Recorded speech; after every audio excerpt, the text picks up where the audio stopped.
কুন্তলদার কাজগুলো তো আমি বেশ কয়েক বছর ধরেই দেখছি আসলে। তার অনেকগুলো মানে ধরন, সেই প্রথম সলো থেকে বলতে গেলে বা অন্যান্য এশিয়ানে বা এই তার শিল্পকলায় যেই প্রদর্শনীগুলো হয়, এবং ওই আমি দেখলাম যে ওনার কাজগুলো 2D সারফেস থেকে অনেক সময় বের হয়ে চলে আসতে চায়।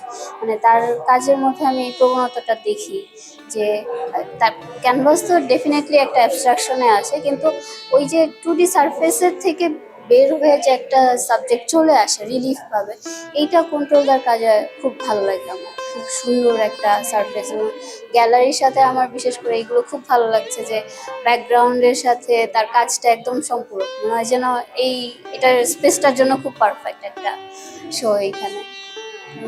আশা করি সামনে আরো আরো অনেক সুন্দর সুন্দর কাজ দেখবো।